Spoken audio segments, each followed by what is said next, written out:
Welcome. We are at a pivotal point in human history, and I'm excited to take a look in this video at how our values now set the trajectory for global opportunity or for global catastrophe. So how does this work? Well, values steer the evolution of our intelligence, including artificial intelligence, and of our wisdom. Intelligence being the ability to achieve goals, and wisdom being the ability to create goals that are in service to all life. Our goals are not only held within our societal structures, systems, institutions, and cultures, but they hold these in place.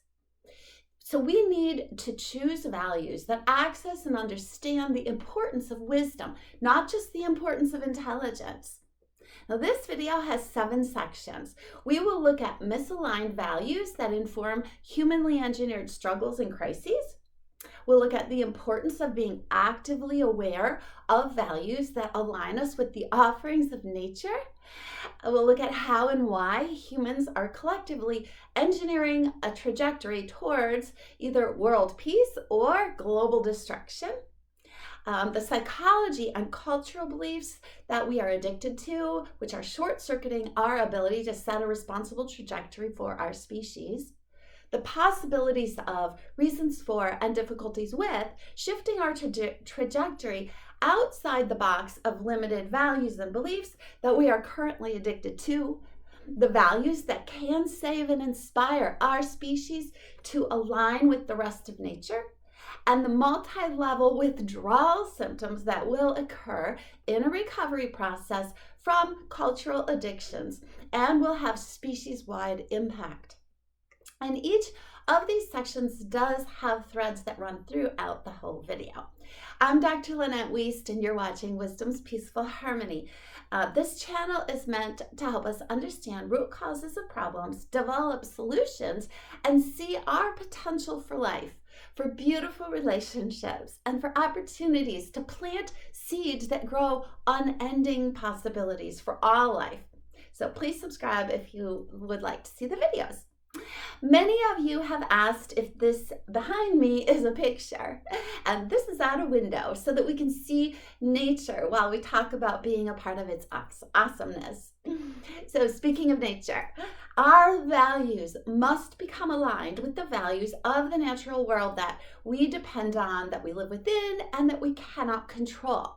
As we go through the video, if you're asking, why is it important to know the values of nature? Know that the values of nature control us. We don't control them. Much of this video is informed by the wisdom of the natural world that we are made of and live within.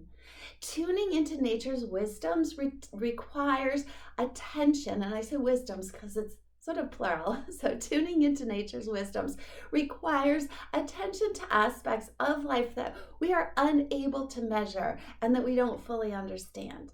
We will discuss tuning into the values that inform the choice-making structures of nature as a whole so that we are empowered as we live in the evolving, emerging life of nature. This is the 5th video in a series of 7 that I'm doing about how we humans have created dysfunctional roles for ourselves in nature and how we can heal our roles for the benefit of our relationships with all life. The information in each video dovetails with the others, and so I'm going to share a little bit of information from the other videos that is relevant to this video. So our one video in this series is about our human role in nature, the quality of which, of course, emerges from the quality of our relationship with nature. Nature is a brilliant community. It's a family system that we're embedded in and grow from.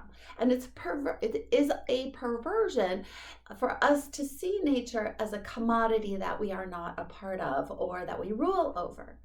Albert Schweitzer said, quote, "We like to imagine that man is nature's goal, but facts do not support that belief," end quote. Although we are not the goal of nature, each of our lives is meant to hold a very important role as a part of nature's family. It is in that role that we find our utmost purposes and meanings. Another video is about the economy of nature, meaning nature's careful management of its wealth and resources and its balancing of production and consumption to best support the collective of the whole of all lives. Nature is not human-centric. Nature's economy can be thought of as a body where each species is meant to be a valuable part of the body, each holding a valuable role for the body. This economy carefully determines its allocation of interrelated resources, just like your body determines where to send blood and nutrients and healing to all of its parts.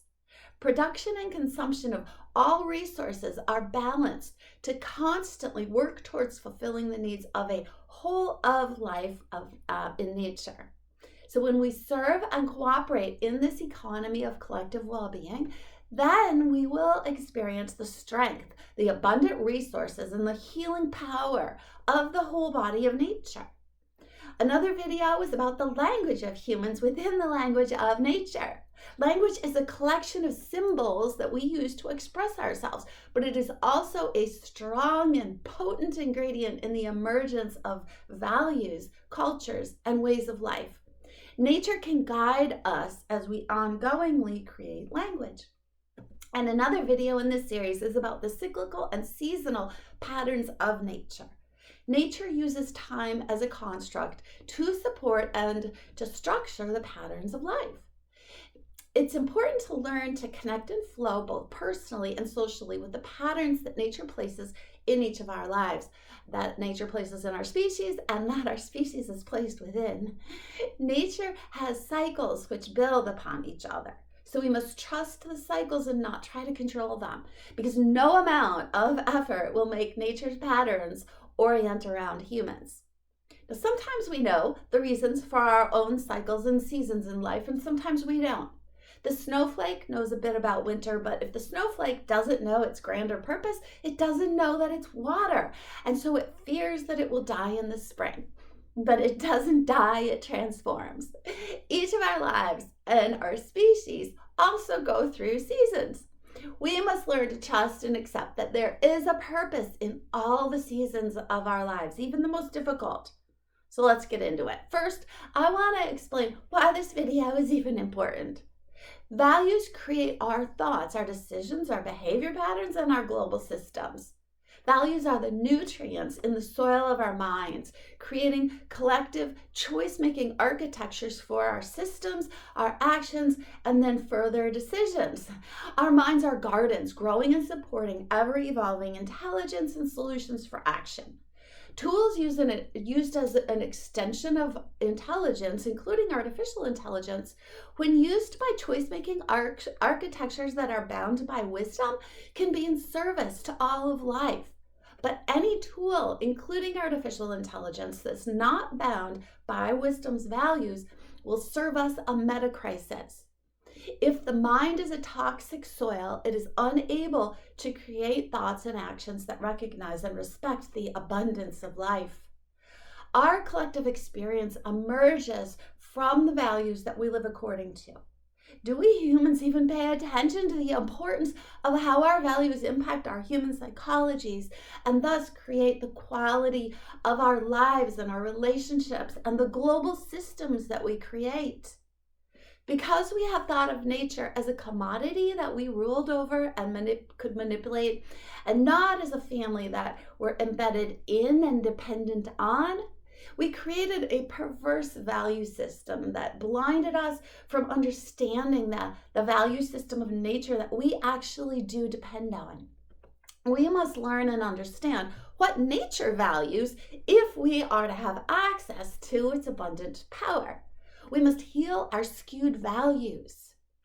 We try to heal so many things. We need to heal our values.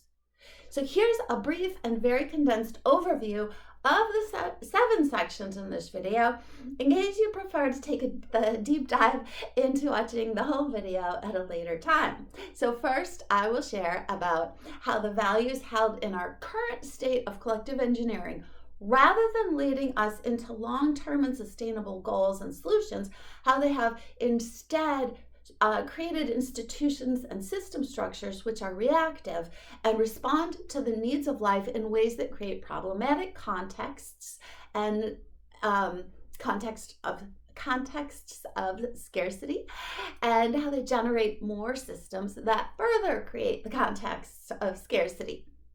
We created these by not consciously and wisely choosing values that emerge from a context of sharing and abundance, where every life has unmeasurable value. For example, we have created an economy with values that misaligned our supply and demand patterns and systems from those of the natural world that we must operate within. Consequently, in the year 2021, 5.7 million children under the age of 5 years old were on the brink of death from starvation. We've blinded ourselves from our best role in nature's family, and in this year, the year 2023, at least 11 million children under the age of 5 are facing extreme hunger on a planet where nature offers abundance for everyone. Also this year in 2023, at least 783 million people do not know where their next meal will come from. How is this possible on a planet where there is plenty of food to feed everyone? And the food crisis is just one example. We've also structured systems for war from values that are not aligned with peace. What's going on? Our values are so misaligned. We can and we must heal human-made crises in a world where nature is providing more than enough. We must look beyond finding sustainable resources for ourselves and make ourselves a sustainable resource serving all life. Values motivate and guide our actions. They are the filter through which we see the world and understand our roles in it. We must actively choose our values, otherwise we will passively adopt the values that we're exposed to most frequently, passively believing that these are the best values, rather than asserting values from wisdom. Our values equip us to improve life or to destroy life, and no one is an exception. Every life is critically important. Second, I'll take a deep dive into why values are so important. Our beliefs and actions are value-based. By choosing values worthy of our lives' meanings and purposes in the world, we can turn any human meta-crisis into a meta-opportunity. Toxic values drive closed systems addictions to toxic incentives. Wise values drive the freedom to constantly emerge new life-affirming potentials. Healthy values protect us from fear. They protect us from short-sighted automatic reactions, and they empower us to respond to life in ways that enrich us and enrich the environment we impact.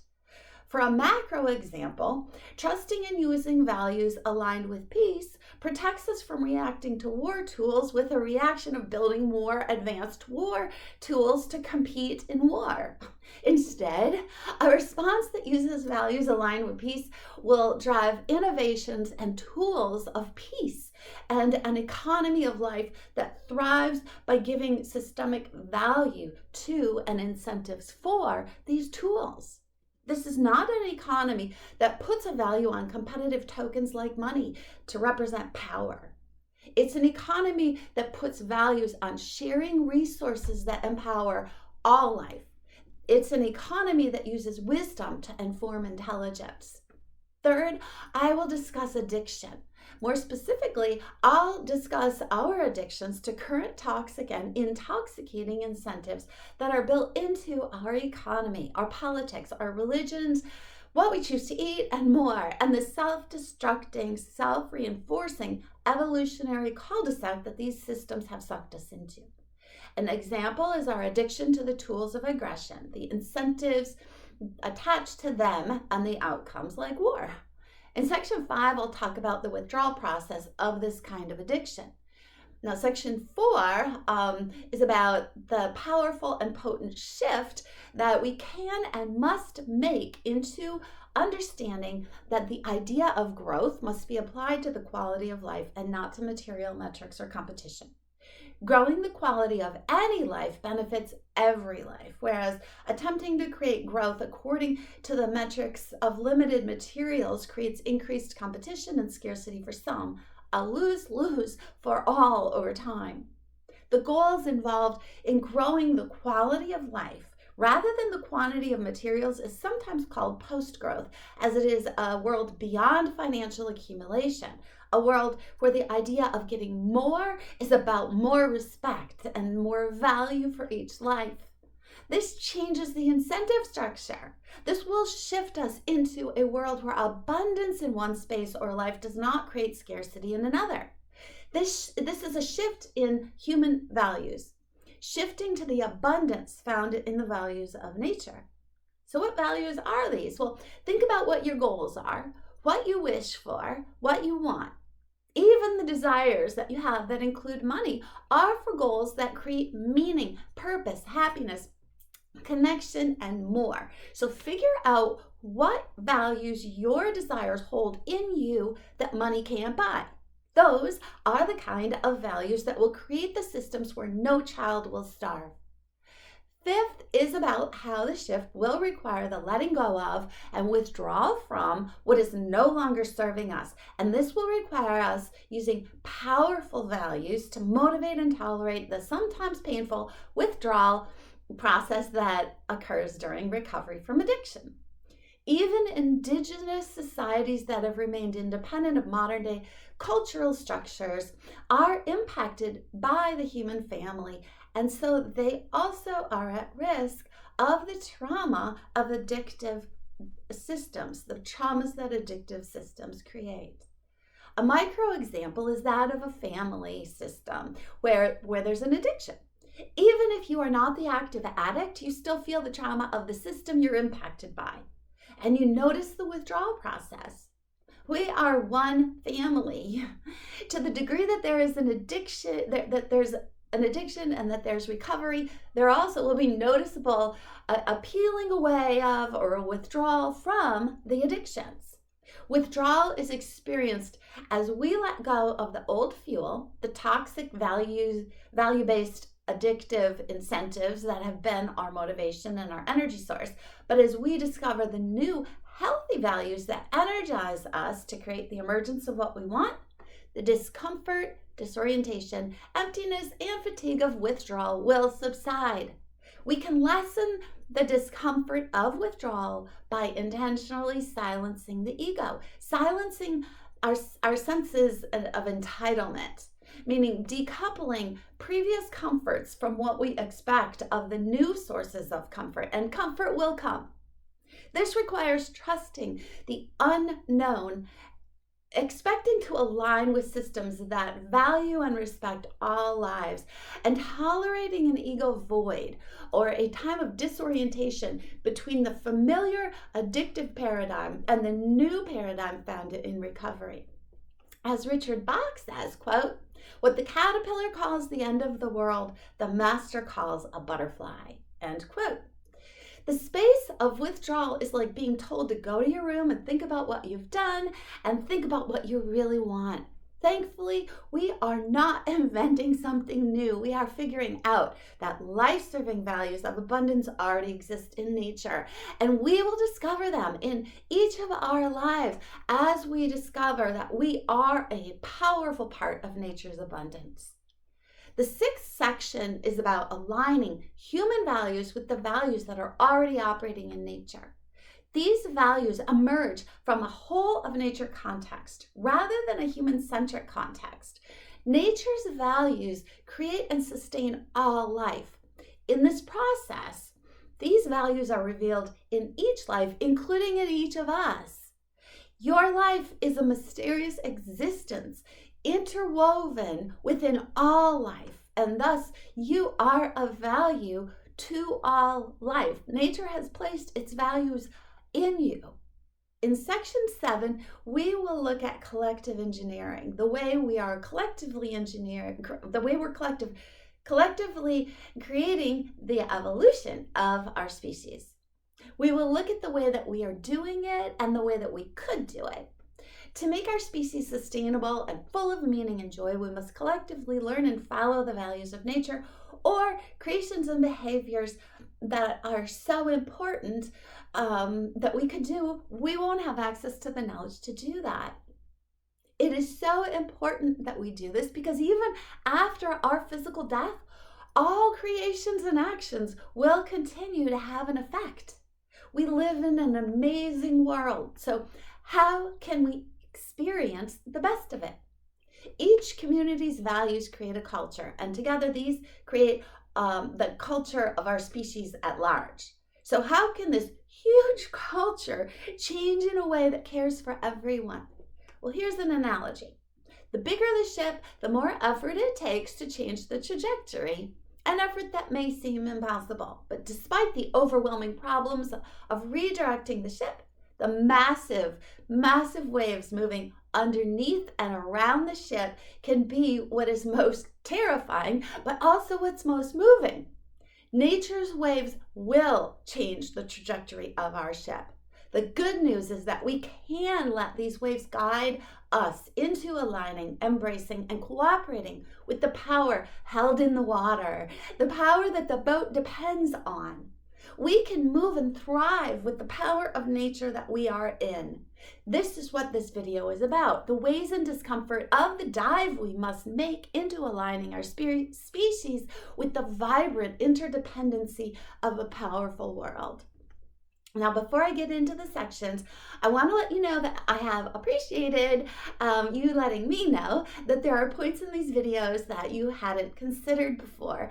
And so please also make those comments in the public YouTube comment section below the video so that you can highlight those for other people so that they can notice them too.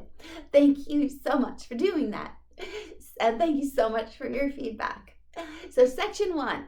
We have a life and death responsibility to choose values that require us to use intelligence that is married to wisdom as we form our goals, as we form our motivations and our thoughts and our actions and our global systems. So intelligence used without wisdom drives us into destruction. For example, we place a high value on money as though it is the utmost measure of everything, the measure of value. But it is just a token or a proxy for determining the value of something according to the measure of its extractable resource value. This value is not equivalent or aligned with the value structure of nature. Money metrics can't measure the actual worth of something. One tree cut down is worth the price of wood. But one tree, according to the value system of nature, is a home to generations of diverse species. It gives clean air for life. It gives shade to save life. And it's food, and it's so much more than what money could ever measure. We know financial measures are limited, but then we trick ourselves to act as if financial metrics are the most important way to measure value. This plays into creating the perception of scarcity in a limited, extractable resource environment, thus increasing desire and demand in a closed feedback loop. When greed or fear settle into this, we have addiction to limited resources for limited goals. Now, money has no intrinsic value, but because money is a token, it gives us options for its use in the realm of acquiring extractable resources. Because the supply of extractable resources is limited, they are considered more valuable, and thus this makes the acquisition of money appear to be an important goal. Current systems that operate according to money metrics create addiction, chasing after what is limited, seeing the parameters of what is valuable according to financial measures. And this is a false understanding, creating a false dependence on what is not life-sustaining, a dependence on what creates problems, where the attempted solution is more money, and thus an addictive cycle is built into the economy of the system. But we don't have to do it this way. Further, our use of this finite materials economy is exponentially growing. Money is exchangeable mainly for things that we eventually will deplete.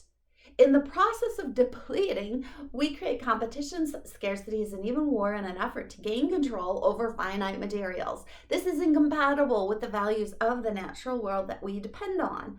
And I'll talk about nature's values in section 6.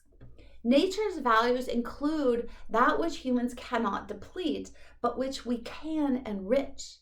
We must align our values with those of the natural world that we are part of, or we will deplete ourselves. The accurate value of anything is beyond our human knowledge, yet we box ourselves into limited and perverted value systems, blinding and limiting ourselves from advantageous values that we cannot own or control. We can't own or control values. Yet we limit ourselves to thinking that we can be in charge of nature and take charge of its values, thus limiting our ability to be interdependent with nature's power. Nature is greater than the sum of its parts, and we are one of its amazing parts. This is an interesting metric about our interdependence and the state of our current trajectory. According to Nate Hagens, 10,000 years ago, there were 15,000 pounds of mammals for each human. In the year 1800, there were 200 pounds of mammals for each human. Now, in 2023, there are 5 pounds of mammals for each human. Make of this what you will, but this trajectory does not seem to serve the lives of humans or other mammals.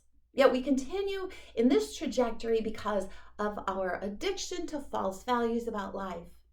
We humans limit our values because we see human life as the priority and goal of nature. As a result, we limit ourselves to compartmentalized values, seeing each species as separate and compartmentalized in its own silo within nature. And this perspective creates a massive blind spot in our ability to envision and act in alignment with our interdependence in the plethora of life and resources that exist in the collective body of nature. Instead of choosing values that recognize abundance and that recognize the need to mutually share with all life as though our lives depend on it, we have chosen values that put human life over the priorities of other life. And in so doing, we limit ourselves to finite resources that we think we can control. And this creates the context of scarcity, competitions for resources, and the outcome of putting certain human lives over other human lives.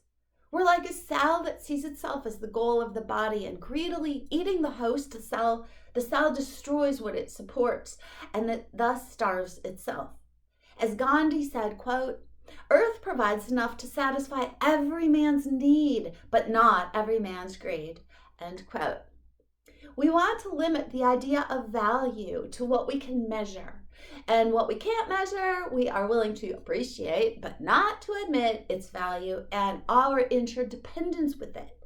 What is not finite, we can't measure, and so we don't use money to measure it. And given that money is how we mainly determine value, we run into a big problem.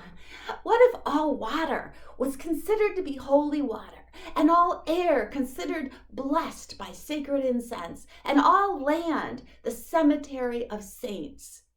Why does everything have to be impacted by humans in some special, predetermined, often religious way in order to be revered as valuable and irreplaceable? Section 2. Our values are so important they can turn a meta crisis into a meta opportunity. How, you ask? Well, all of our decisions coming together create the trajectory for our human species. Each decision that we make is value-based. Values are the nutrients in the soil of our minds, creating the collective choice-making architectures for our systems, our actions, and further decisions. Minds are our gardens of thought, growing and supporting ever-evolving ideas and solutions for actions that uplift or destroy life over time. And if the mind is a toxic soil, then it's unable to create thoughts and actions that recognize and respect the abundance of life that exists. Tools used as an extension of intelligence, and I mentioned this before, but tools used as an extension of intelligence, including artificial intelligence, when used by choice-making architectures bound by wisdom, are in service to and uplift all life. But artificial intelligence or any tool that is not bound by wisdom is serving us a meta crisis. We can't grow or create outside of our chosen values because we don't choose what we do not value. Values are the flashlight to see a map for life. We choose the flashlight. So pause, look and see the map and see where it will lead you, and then choose whether the values that inform your decision and your vision are the ones you want to keep. Current values inform, create, and nurture the emergence of our future responses and solutions. Certain values give us meta information. They give us information beyond the data points that we currently identify.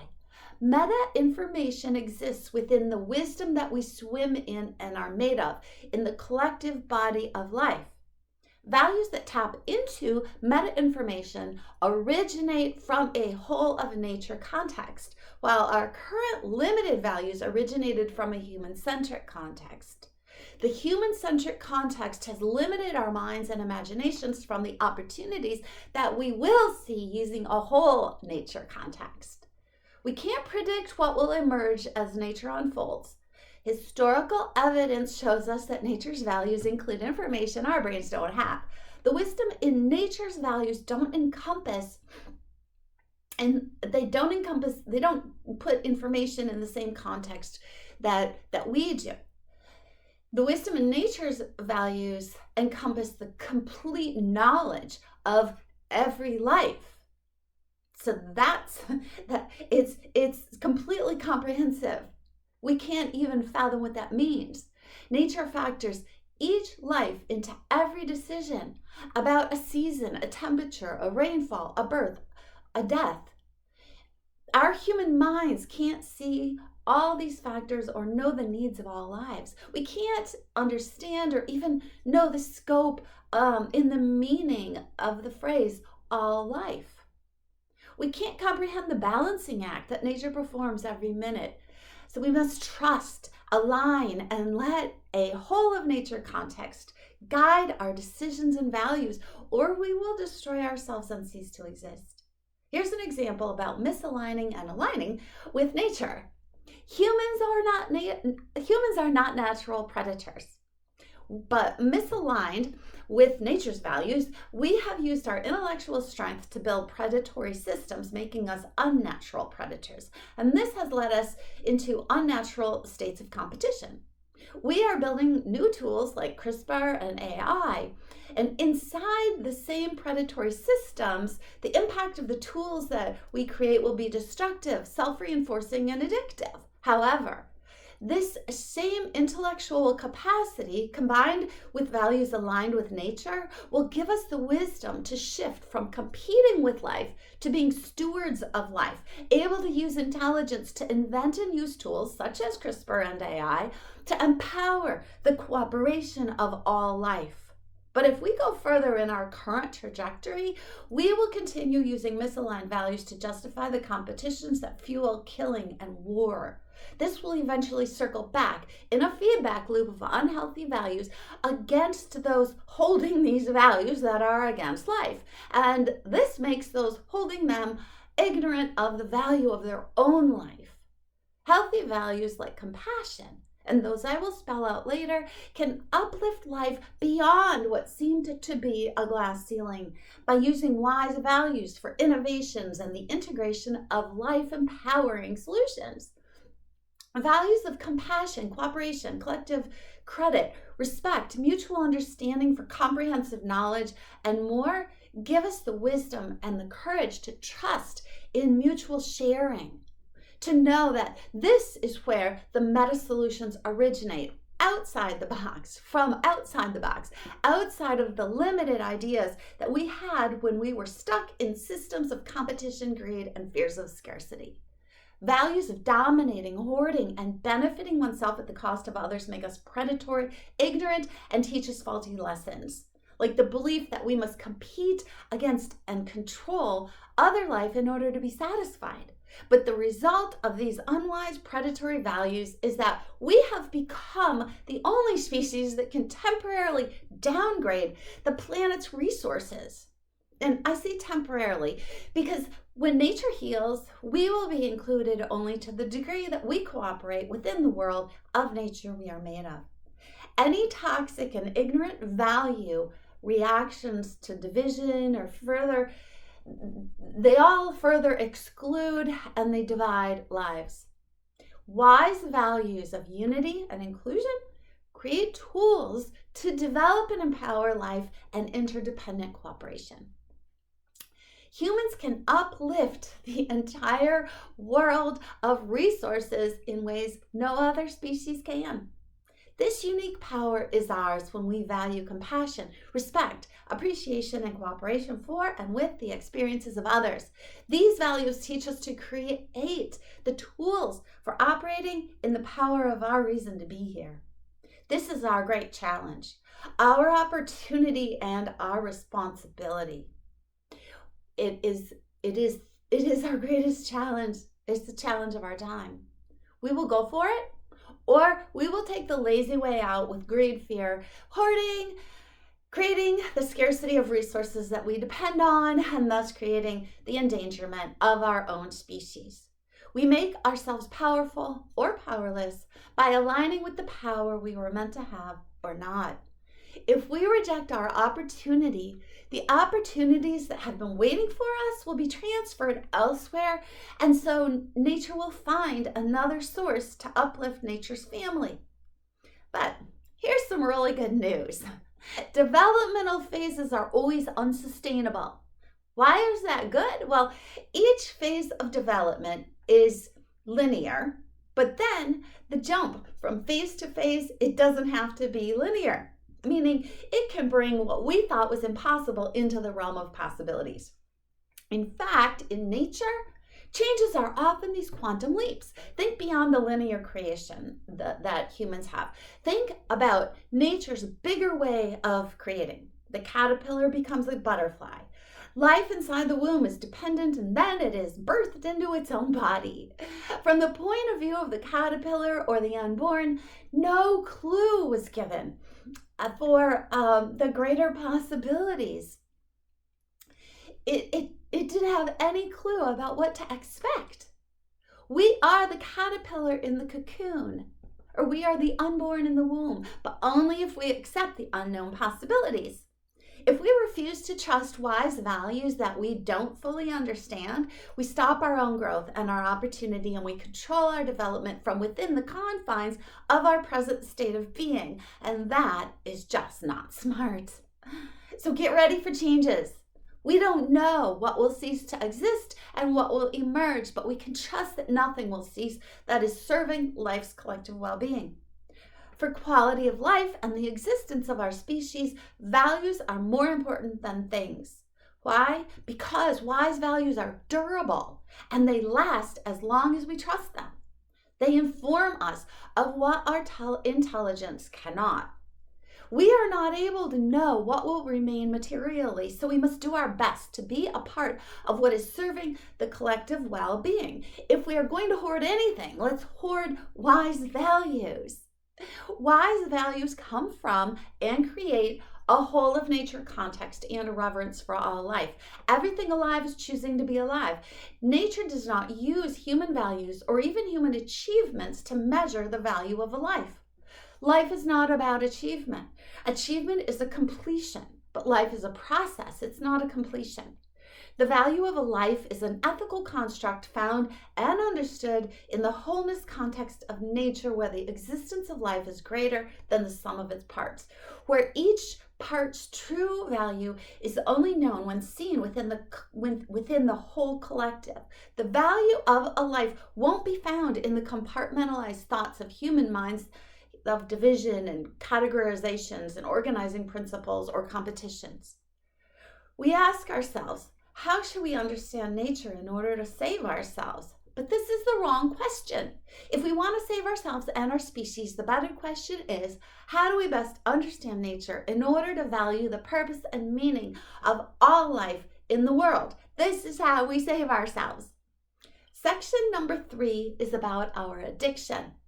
Misaligned or short-sighted values have led us into our modern-day addictions to toxic values and incentives. Addictive systems have the appearance of offering short-term success, but they create expanding problems over time. Most of the systems that we use to steer our human global community have addictive, short-term, self-reinforcing incentives and are self-destructive over time. We continue to choose them because based on toxic values, they appear as paths out of problems and into solutions. Some examples are for one group to gain dominance over another, or for individuals to compete against others in the money game, or to accumulate power to engineer short-term solutions at the cost of another's ability to be empowered in all of their life's potentials, or using tools of aggression and the incentives attached to them, resulting in outcomes such as war, using violence in the name of justice, killing a life for short-term nourishment, but rippling pain into other lives. Religious externalization of responsibility onto others as scapegoats, implying that they do not belong and are not entitled to an empowered life of equal reverence, or that they are excluded from an afterlife. These belief systems are addictive and block our ability to cooperate and align with powerful, abundant resources. According to Arthur Koestler, quote, "If one looks with a cold eye at the mess man has made of history, it is difficult to avoid the conclusion that he has been afflicted by some built-in mental disorder which drives him towards self-destruction." End quote. Addiction to what we think we can control leaves us dependent on the mental denial that we must trust that which is beyond our control and beyond our human-centric understandings, and the mental denial that we are part of something greater than ourselves, which we can't control. Addictions block us from trying to understand these. They put us in a state of denial. The reason addiction continues is because of our ignorance of the path out, the path of peace. There is an ignorance of, or a lack of confidence about, the power of community to support us through the pain of withdrawal from toxic paths. And I'll talk about the pains of withdrawal in section 5 in a few minutes. Ignorance is simply the silence or the mental void that exists because of what we don't understand. Sometimes wisdom is beyond the questions that we know to ask. So when we are aware that we need to change and we let go of what does not serve us, we might find ourselves in an uncomfortable sort of silence. We must not fill the silence by relapsing into toxic solutions we tried before. If we do, we stay ignorant of the greater picture. We are each born into a life that is of great value to the world. But then we learn personal and social constructs that separate us from each other, that create separation, that they create competition, and they blind us from amazing roles that we are designed to activate and occupy in the interdependent abundance of nature's patterns. Our social constructs of division are not just impotent perceptions. We give them value, and we no longer see that they are mental constructs that we invented. We see them as a reality that we're dependent on, creating an addiction to faulty social situations and social solutions. However we see and value other life determines whether we use our natural powers of compassion, cooperation, respect, and inclusion. Fighting against these powers that nature has built into us, rather than trusting our powers, we then wreak havoc on our otherwise naturally empowering priorities and patterns. Social constructs affect every part of our lives. They affect our health, our relationships with each other, and our relationships within our species, and even our survival as a species on this planet, and they affect our relationship with other species. If we would accept and trust and align our understandings of ourselves with the patterns, seasons, and cycles that nature that naturally show up in nature, we would see those showing up in our own lives and in all of life. And nature would freely provide and empower our valuable human roles in enhancing and amplifying all life. We would then find ourselves free of collective addictions to values that have built our house of cards. Great purpose is found in the reality that we are each a part of the whole of nature. In trusting the ways of nature, we will see how we are to align our role with the rest of nature, and then we will thrive and no longer be addicted to the illusion of scarcity. Are you looking to see your best self in each moment? A moment that holds everything that is. Subjective knowledge, the knowledge that you glean from and about your experience, when understood with humility and integrity, it transcends what is experienced objectively. It transcends what you see as observed outside of yourself. And your subjective knowledge can then better include both the objective and your subjective. It can alleviate the sense of separation, and it can help you see the objective through the lens of a subjective. To thrive, tune into the center of your control, the center of your power. It is located in whatever grows when you give it away or share it, such as joy, happiness, love, compassion. This power is unconditional to outside factors. To understand the value of other life, filter the objective information that you gather about another's value. Filter it through the subjective value that you give to your life when you are valuing and appreciating the love and peace and nature's power that are within you. The opposite of this, the experience of living in a silo of subjective reality and believing it is the whole possible experience, is what we call an excessive ego. And the ego can see its own wants and needs.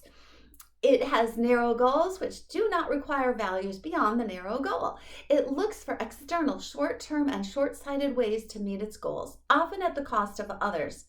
Everything that the ego sees outside of itself, it sees for the purpose of itself. Now, the ego does have useful but limited purposes. For example, it can lead you to food, shelter, and water. But a healthy ego stays in its lane. An excessive ego operates outside of its lane of purpose. When this happens, it thinks that it can give you the information needed for joy or happiness. When it fails, which it will, it tells you that you need to look for a savior. You need an outside source to provide joy and happiness, and these become the potential addictions. It doesn't know that, your ego doesn't know that these are within you, but they're not within your ego. So the ego then tries to control what is outside of itself. It tries to control what it cannot control. It feels controlled by what it cannot control, and it blames what it cannot control for any unhappiness. Blame blocks access to true power, and this is all toxic and addictive. When intellect is used without wisdom, you ride the pendulum swing of excessive ego, swinging between the fear of losing outside saviors or addictions to the arrogance of believing that you can create joy and happiness through the addiction of the external savior, or the addiction to the external savior. Without the antidotes of connection, actually it's probably the addiction of and to the external savior. Without the antidotes of connection, interdependence, and mutual service with other life, the behaviors and outcomes of the excessive ego reinforce its beliefs. Our look at the human ego's ignorance can be taken a step further. If the goal of nature is to care for and nourish all life that serves the body of nature, there's no proof that the lives of humans are more necessary than the lives of other species. Because of the ego's addictive perspective, one can be forced then into a false choice of deciding if their own life is more important than those in other species. However, it would be in our best interest on so many levels to not compare, but to include the importance of all life in our decisions, including our decisions for sustainable food, health, and nutrition. We need to let go of any value that we give to our addictions. We must value reverence for each life and give up selfish values that cover up our love and respect for other life. Selfishness covers up the ability to have self-value and self-respect. It covers up the true purposes of your life. We must shift from the ignorance and value limits of selfishness to the value opportunities of respect, interdependence, and love. So how can we make this shift? Well, that brings us to sections 4 and 5. Section 4 is about a powerful, difficult shift we will have to make, shifting from current values reinforcing compartmentalization and human centricism to values that will connect us with the abundance of the world. This is a shift from scarcity to abundance. As we shift our values, our goals will also shift. And as we shift our goals, the concept of growth will be applied to the quality of life and not to material metrics or competition. Despite addiction to our current systems, values that build the quality of life for all are pushing into the emerging world through those who wisely have reverence for all life, no matter the color, religion, politics, economic status, culture, or even species of any life. The goals and systemic structures involved in growing the quality of life rather than the quantity of materials can be called post-growth goals, as they incentivize a world beyond financial accumulation, a world where the idea of getting more is about more quality and value for each life. So before I continue about this shift, I want to preview section 5. Section 5 will be about the discomfort of withdrawal as we let go of our addiction to current systems and shift into new values and new goals, because we will have a time when we as individuals and as a species will experience the discomfort of withdrawal to the degree of our addiction. And this is normal and natural. It is a letting go of the old fuels from outdated incentives, the old internal energy source. And the twist is that the letting go has to occur without yet knowing the new incentives or payoffs in a concrete way. We can't know what something feels like until we feel it. We can feel it in our heart, but that is not the practical payoff in the physical world. And there will be payoffs in the real world beyond having enough food, shelter, and water for all. So we won't intellectually know the new way to define success or to look for incentives. We have to use our ethical wisdom to look forward until we can see and feel the incentives and successes of wise values in a concrete way. It's like when a child is given quiet time, we go to our rooms, think about what we've done and what we really want. During this time, we can find the wisdom to understand the values existing in nature and thus within ourselves that serve to energize and fuel the emergence of what we want. What we must not do is get caught up in the discomfort of change, because discomfort does not mean danger. Thinking discomfort is danger would lead us to fear and to relapsing them back into our old, worn out, destructive patterns and values. When you feel bad or overwhelmed, as if there are no answers, well, inside the box of addictive understandings, there were no answers. Let the feeling of overwhelm, just let it be, and move forward with trust until you see that the box opens, and I promise that it will. Don't get overwhelmed and revert back into the blindness trapped in the box of fear. So what is the shift of section 4? We must now shift from scarcity-producing systems to participating in nature's value-dependent systems of abundance. We have been misaligned with the values of life that would support us.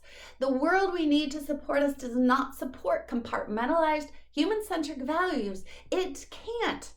By compartmentalizing ourselves and our species as apart from or above other lives, we organized ourselves from an unsupported, human-centric point of view, and we created unnecessary scarcity for ourselves. The idea that the world is human-centric is an illusion. Excuse me. Each moment holds everything. It holds all resources in balance. Human life is not the goal of life. We have been like a cell, seeing itself as the goal of the body. Greedily eating the host, we were destroying what supports us, becoming a cancer cell. And we must shift to align and cooperate with the life of nature that supports us, or we will end ourselves. Like Gandhi said, Earth provides enough to satisfy every man's need, but not every man's greed. End quote. This is easy to hear, but it's difficult to orient around.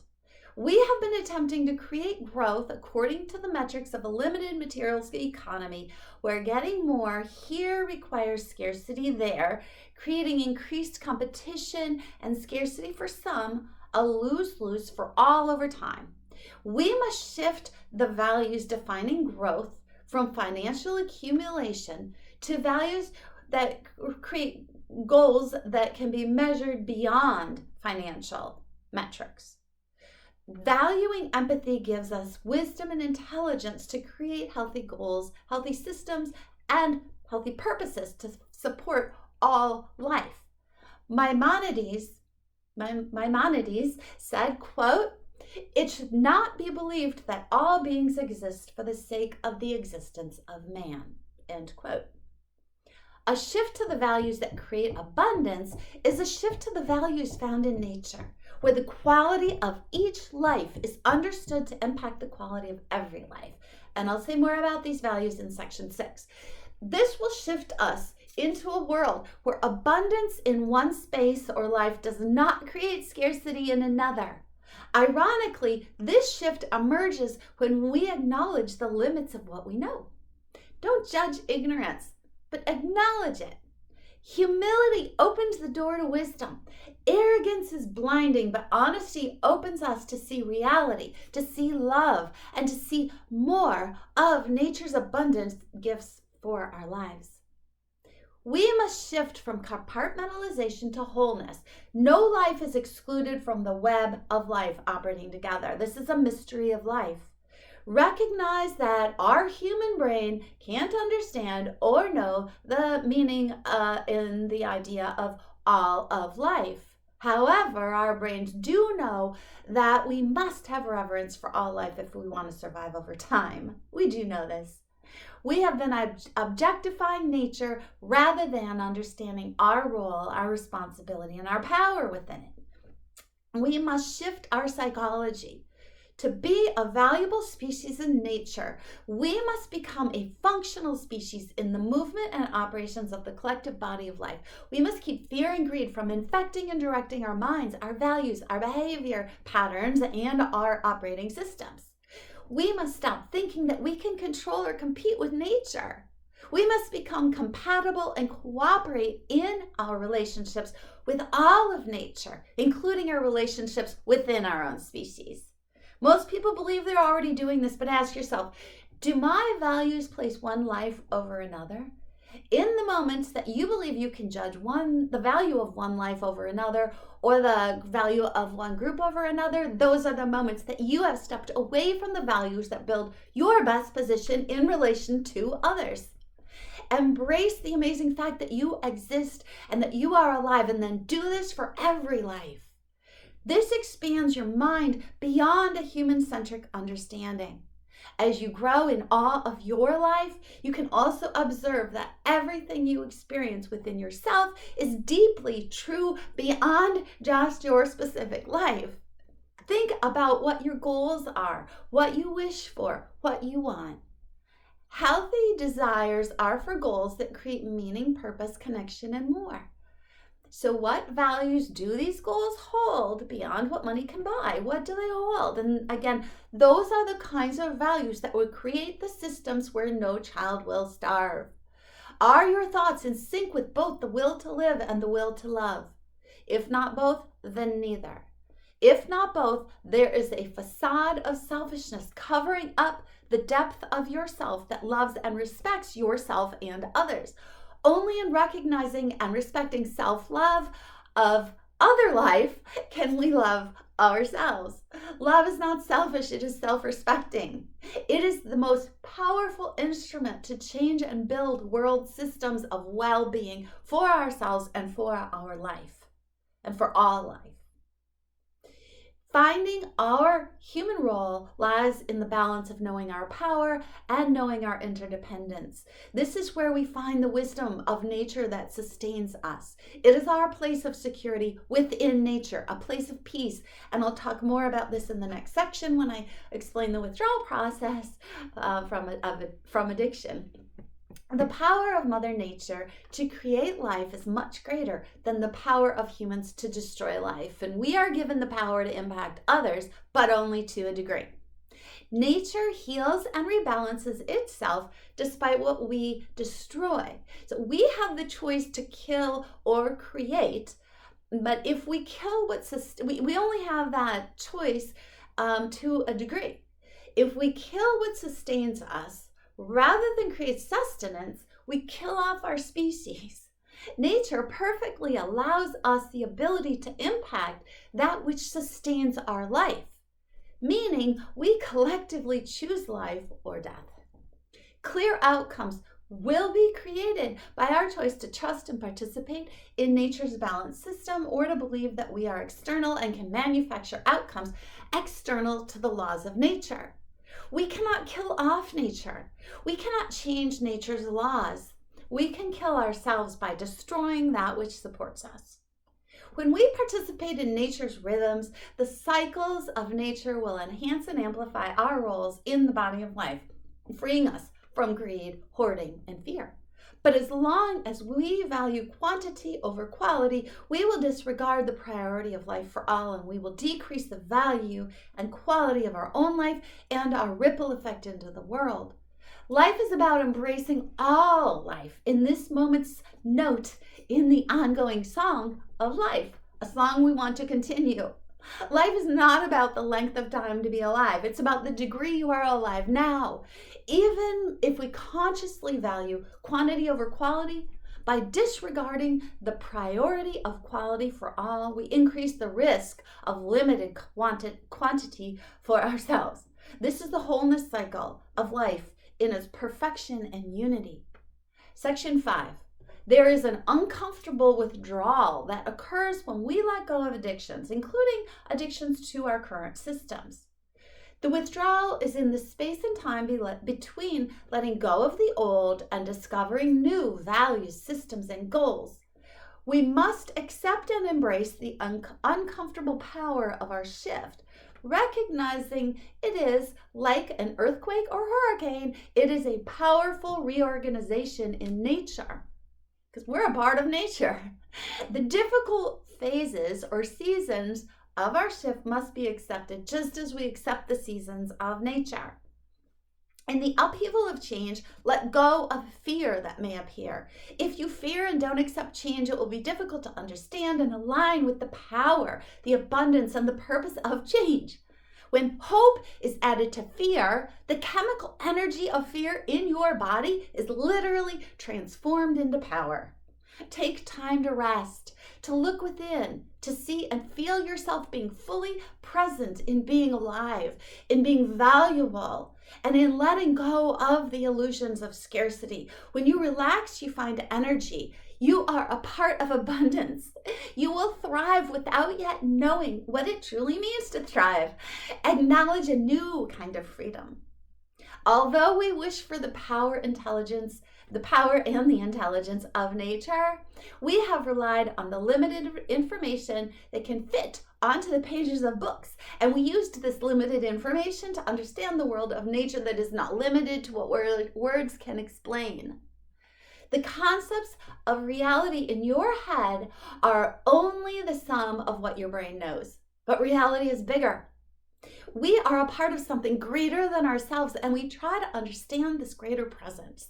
We want to understand life in the universe in order to be in balance and in harmony with and in balance with all of nature's systems.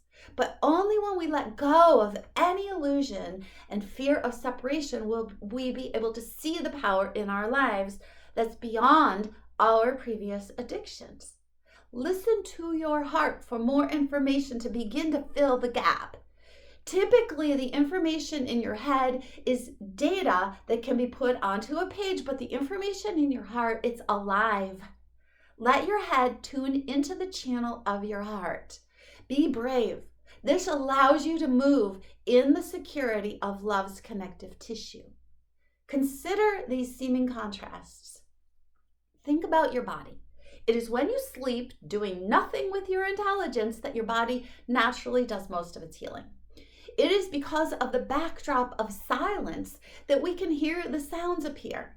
It is because of the underlying consistency of nature's cycles and balance that human impact appears. When you are afraid that love is scarce, remember that it is in every moment that love's sound waves are alive.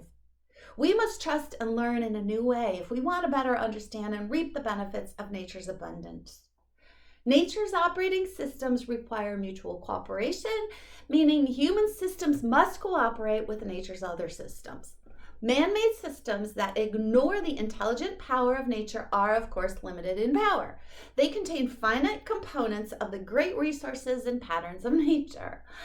Using nature as a guide to inform and empower our choices, we can be powerful beyond what we have yet imagined. The interdependence of nature ongoing throughout time is what we arose from and what we can't escape. For humans, we best recognize the ways of nature when we use a mind of unconditional love. Love is our best awareness of what Mother Nature is up to. This is the framework to understand the connective tissue of Mother Nature, holding all life in balance. In section 6, I was going to go over several of the values in nature's value system, but this video has gotten long. So I'm going to skip to section 7 about collective engineering. However, for a deep dive into the values of nature, for now, you can take a look at the video on this channel titled Values of Nature, Aligning Human Psychology and Values to Empower Well-Being. And I'll post that video in a link pinned in the comments section below this video and at the end of this video. And it's also on a playlist that's here on this channel, and that playlist is called Nature's Power and Our Relationship with Mother Earth. So section 7, collective engineering. We are all engineers collectively creating our experiences.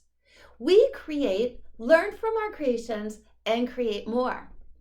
For the human experience to be sustainable, we must give value to, align with, learn from, and follow the systems, patterns, and rhythms of nature as they engineer and nourish us and the whole fabric of life. Otherwise, we will deplete ourselves of peace and of the physical resources which sustain us. So in this section, I'm going to describe a few collective engineering values of nature that could help humans engineer sustainable trajectories. But please do see the video on on values where I take a deep dive into several more of these values, and because many of them are not what we are accustomed to.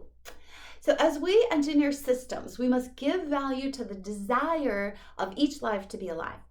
Our natural and best state of life requires embracing the idea that the will to live is not unique to any one or to any species.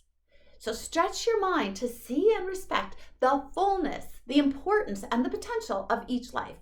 Our will to live and our ability to think gives us the ability to value empathy.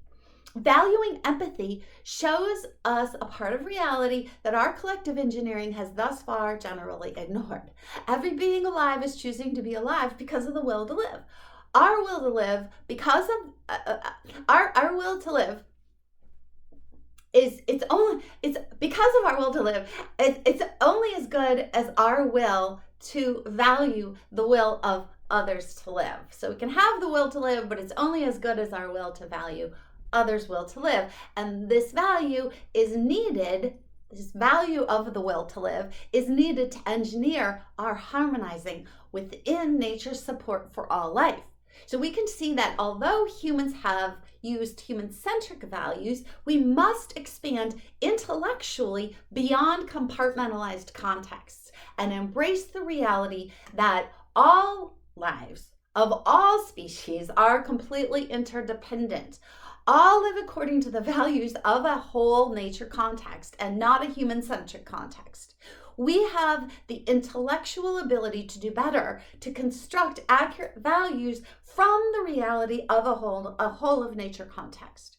Whole of nature values design a mental infrastructure that allows us engineering systems and lifestyles that are synchronized within nature's abundance, because by having a mental infrastructure that is aligned with nature, we can create and engineer systems that align with nature. For humans, it's only because of thought, our own and others, that we can even stay alive. Which thoughts do you most value? What thoughts lead you to understand the value of your life? Apply these thoughts to every life, and this will increase your empathy and increase your understanding of your own life. Your life is no more relevant than any other. So to devalue any other life is a step towards devaluing your own life, and vice versa. To devalue your own life is a step toward devaluing other lives. One life cannot be attached from all life. All life generates all life. Everything you touch, you are a caretaker of, interdependent with, and impacted by in some capacity. The evidence is in the history of your life and even the history of the planet from which you emerged and are evolving from. We must value and understand collective credit. No single life gets credit for anything. No one can offer anything without all the input they have been given from others along the way. In the current moment, all of life is playing its part to engineer the current reality. Every life gets credit, and in this way, we develop respect and love to collectively engineer a world of peace. As love evolves, the fabric of unity is ever emerging, a new world and new forms of safety. Life is a group project. Nature values the information and wisdom that compassion provides. So compassion is so important. Whether your compassion is externally witnessed by others or not, it is an active experience within yourself, informing you about how to connect with others in ways that benefit you according to what benefits all. When you activate compassion, it improves your mind, your emotions, and your life, and it benefits those around you. It enriches your entire world. Compassion is not controlled by or dependent on anything toxic, just as love is not conditional to anything toxic. If your compassion somehow hurts you, it's not compassion. It is good for you. It may cause the loss of something you're addicted to, but that's a whole nother story. Compassion is a creative volition. It's a willpower broader than yourself that activates you to participate in the magnificent power of the whole world, valuing all life. Even someone living alone in the woods or on a mountain or on the sea, they still have active compassion. The experience of compassion, of a willpower to embrace all life, reveals a broader wisdom. When you think you are alone, compassion, the wisdom of compassion, it makes you understand you are an important part of all life. You're not alone. Another value for engineering is safety. We can only experience true safety when we are aligned with the protective, life-affirming fabric of nature. This form of safety can be difficult to imagine. It is a paradigm of paradox. Where we are not in control of other life, we are most able to have self-control. Lives emerging in this safety paradigm further emerge the fabric of safety. It is in the darkness of night that we see the most starlight. Take a moment to shut your eyes. Shut your eyes. When you can't see the division and separation of things, you can more easily comprehend that everything is connected as one whole. And you can sense the background of a calm silence. Some would say a non-duality. And out of this silence, we can then safely experience the sounds, the active systems that we are engineering. What some would call the healthy dualities that exist and nourish the human experience. So open your eyes if you had them shut. All energy and resources combined together have engineered what we are experiencing now. Facts are resources. All facts together are the manifestation of now. We cannot know them all. All reality and all life is the expression of all facts. Any life that we value less than our own is a sign of our ignorance to reality, and thus our ignorance to safety. By trusting the complex body and movements of nature and cooperating within its patterns of collective well-being, we can personally experience the best of ourselves and uplift others for the best of our world, no matter the situation. The rest of nature humbly trusts nature's unity and harmony. By trusting value-driven thinking and value-driven intelligence, our ideas and contexts about time, space, relationships, resource sharing, and even abstract ideas will lead us towards the tools required to engineer the collective well-being that we desire. We will trust, empower, and not restrict the inherent potential of every life. We will no longer compete for strength or potentials. Our thoughts and behaviors will uplift the strength and potentials of all others. Nature is a perfectly balanced engineering system of life, of all life. Every detail has a purpose. Some are less appealing until we actually eventually are opened up to the bigger picture. Each species is a valuable part of nature's body of systems, and this system is carefully engineering its cycles, patterns, and seasons in order to best allocate all its interrelated resources for the benefit of all life, the whole body of nature. Nature values each life, and it operates to fulfill and empower the interdependency of all as a whole system. The harmony of all nature's wisdoms is the global song of peace. It always exists. And for humans, we feel it with our hearts, our instruments. All physical life is in harmony with nature's rhythms. We are each a protagonist in action with the flow of nature. And if we are mentally antagonistic to this, if we fight against nature's rhythm and power in our lives, we will be unwell, because we can't be both in harmony with life and antagonistic to life. Instead of asking, how do we survive despite the values and patterns of nature or the seasons of life, we instead can ask, how do we align our intentions for our own lives with the values, patterns, and seasons of all life we are embedded in? If we calm ourselves and live now in the ways that we hope for in the future, nature will guide us. Trust and align with nature's rhythms, and we will thrive in the patterns and seasons of life beyond our expectations. And now I'm going to condense this whole video into 90 seconds or so, really. The wisdom on the pages of books is humans' way of trying to understand the wisdom of nature. The rest of nature humbly trusts unity's harmony. Because of intellect, we ride the pendulum of excessive ego, swinging from the belief of destruction, the belief in destruction, by behavior that's grown from the excessive ego, to salvation by an arrogant ego. Not seeing that it is in the resting point, the shanti, that we are truly saved from the illusion of scarcity. From the background of void's calm silence, non-duality, we can safely experience the sounds we are creating, duality. To deny the silence is to ignore the greater framework. From silence, love's sound waves arise. Get quiet from any illusion of fear or separation, and then see unity, the unity of harmony. No single one gets credit for evolved love. Every as one gets all credit, as love's evolution is increased oneness. Rest in the shanti, and we find the Shakti, energy of the supreme reality, the all-pervasive, deeper reality. If you liked this video, please subscribe to the channel and click the like button. And if you hope this information is seen by other people, share the video. This helps boost its visibility on the internet. And the point of this channel is to discover the best of ourselves and to enrich the lives of all we trust and of all that we touch. So as we enrich others, we enrich ourselves, and we have to trust that whole system. We have to trust it. Welcome, and thank you so much for your time.